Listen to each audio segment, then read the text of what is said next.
अस्सलाम वालेकुम friends, this is doctor Fahd Asif और आप देख रहे हैं मेरा यूट्यूब चैनल। आज हम दोस्तों बात करेंगे डेंगू फ़ीवर के हवाले से कि डेंगू किस तरह से फैलता है, इसकी कौन कौन सी कॉजेज़ हैं और इससे किस तरह से बचा जाए, इसकी ट्रीटमेंट क्या है, कौन सी इसकी ऐसी अलामात हैं जिनमें कि हमें फ़ौरी तौर पर हॉस्पिटल जाना चाहिए। सबसे पहले बात की जाए कि डेंगू किस वजह से होता है। डेंगू एक स्पेसिफ़िक मच्छर है, उसके काटने की वजह से होता है, उसको एडिस एजिप्टी कहा जाता है। और जब ये मच्छर आपको काटता है तो बाज़ औक़ात लोगों में अलामात नहीं आती हैं और ये सेटल हो जाता है, 1-2 हफ़्तों में ये बिल्कुल ठीक हो जाता है। लेकिन बाज़ औक़ात जो इसकी अलामात हैं उनकी अगर बात की जाए तो डेंगू की अलामात में सबसे पहले बुखार होगा, बुखार 104 फ़ारेनहाइट तक जा सकता है। फ्लू लाइक सिम्पटम्स होंगे, यानी आपको नज़ला ज़ुकाम हो सकता है। उसके अलावा आपका जिस्म में दर्द हो सकता है। डेंगू को बैकबोन फ़ीवर भी कहा जाता है, यानी इसमें कमर में शदीद दर्द होती है, इंसान से कुछ खाया पिया नहीं जाता, लेथार्जिक इंसान हो जाता है, बहुत ज़्यादा वीकनेस महसूस होती है उसको। तो इसमें हम जो है कि हम इसमें ट्रीटमेंट ख़ास तौर पर पेन किलर्स के थ्रू करते हैं, क्योंकि इसकी कोई स्पेसिफ़िक ट्रीटमेंट तो होती नहीं, हम सिम्प्टोमेटिक ट्रीटमेंट करते हैं इसके हवाले से। और अगर बात की जाए कि डेंगू 4 तरह के वायरसेस होते हैं जो कि डेंगू फ़ीवर कॉज़ कर सकते हैं। अब अगर हम बात करें कि एक तो हो गया डेंगू फ़ीवर, दूसरा है डेंगू हेमरेजिक फ़ीवर, जो कि एक ऐसी इसमें अलामात आना स्टार्ट हो जाती हैं कि जिनमें कि बंदे को फ़ौरी तौर पर हॉस्पिटल जाना चाहिए। और डेंगू शॉक सिंड्रोम, क्योंकि अगर डेंगू हेमरेजिक फ़ीवर ट्रीट नहीं होगा तो वो डेंगू शॉक सिंड्रोम में कन्वर्ट हो सकता है। सीबीसी का टेस्ट करवाया जाता है दोस्तों। सीबीसी के टेस्ट में अगर प्लेटलेट्स 1.5 लाख से कम हो, 1,50,000 से कम हो, तो उसके बाद एक स्पेसिफिक टेस्ट करवाया जाता है डेंगू NS1, जिसमें कि हम कंफर्मेशन करते हैं कि ये बुखार डेंगू ही है या कोई और है। अलामात के हवाले से एक और बात की जाए तो इसमें रैश भी बनना स्टार्ट हो जाते हैं बॉडी के ऊपर।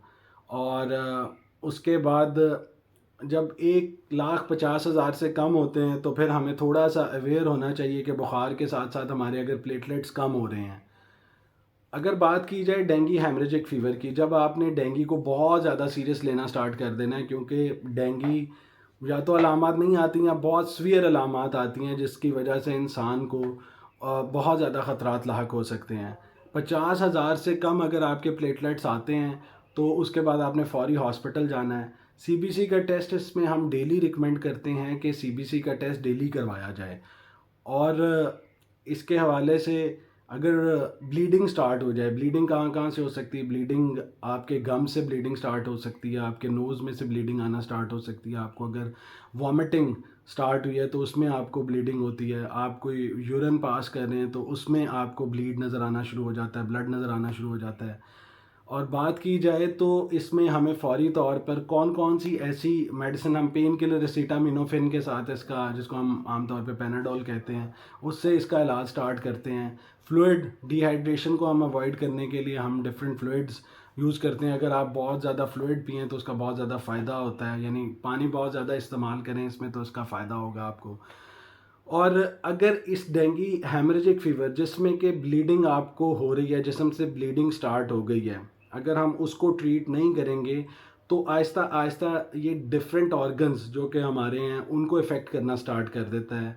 जब ये डिफरेंट ऑर्गन्स, जिस्म के डिफरेंट जो ऑर्गन्स हैं हमारे, उनको इफ़ेक्ट करता है तो उसको, उसकी वजह से ब्लड प्रेशर बहुत ज़्यादा कम हो जाता है। ब्लड प्रेशर जब बहुत ज़्यादा कम होगा तो वो शॉक की एक स्टेट में इंसान चला जाता है। उसको हम डेंगू शॉक सिंड्रोम कहते हैं। अब इसमें से बचा किस तरह जाए? स्पेशली जब जहाँ पर हम घरों में पानी कोई खड़ा होता है तो उसको घरों में हम पानी ना खड़ा होने दें। कोई करीब कोई जोहड़ है या जिसकी वजह से कोई डिप्रेशन है जिसमें कि पानी खड़ा हो जाता है, तो हम उसको अवॉइड करें कि पानी वहाँ पर खड़ा ना हो। और साथ साथ हम इस बात का ख़्याल रखें कि अ, यानी ये अलामात जब भी आप में आएँ तो इसमें आपने फ़ौरी तौर पर हॉस्पिटल में जाके अपना टेस्ट, 5 दिन हम रिकमेंड करते हैं कि सीबीसी का टेस्ट करवाया जाए, ताकि प्लेटलेट्स की ट्रेंड का पता लगे कि प्लेटलेट्स डाउन जा रहे हैं या अप जा रहे हैं। मॉस्किटो नेट्स, मॉस्किटो रेपेलेंट्स, यानी मॉस्किटो नेट्स का इस्तेमाल करना चाहिए। मॉस्किटो रेपेलेंट्स यानी हम जो मॉस्किटो को दूर भगाने के लिए जो लोशन इस्तेमाल करते हैं वो करना चाहिए। जो लोग छतों पर सोते हैं یا صحن میں سوتے ہیں تو وہ ماسکیٹو نیٹ کا خاص طور پر استعمال کریں۔ ڈینگی آج کل بہت زیادہ پھیلا ہوا ہے، تو ڈینگی کے حوالے سے جو ہماری آج کی اویئرنیس کمپین ہے اس کو آپ نے یہ دوسرے لوگوں کے ساتھ بھی شیئر کرنا ہے اور ہمارا چینل لائک سبسکرائب کرنا ہے۔ ہم کوشش کرتے ہیں کہ جو کامن بیماریاں ہیں یا جو بھی سائیڈ ایفیکٹس ہیں ان کے، یا جو بھی ٹریٹمنٹ میکانزمز ہیں ان کے حوالے سے آپ کو اویئرنیس دیں، تاکہ آپ ان بیماریوں سے بچ سکیں، اپنے پیاروں کو ان سے بچا سکیں، اور آپ کو پتہ ہو کہ آپ نے کس کنڈیشن میں کس طرح کرنا ہے۔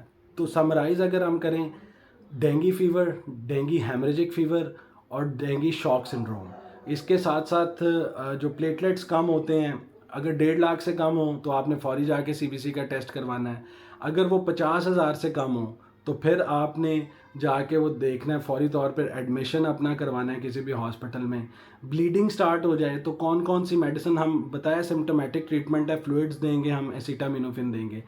اینسڈس کو اوائڈ کرتے ہیں، اس میں ایسپرین کو اوائڈ کرتے ہیں کیونکہ وہ بلیڈنگ کا رسک جو ہے اس کو بڑھا دیتے ہیں۔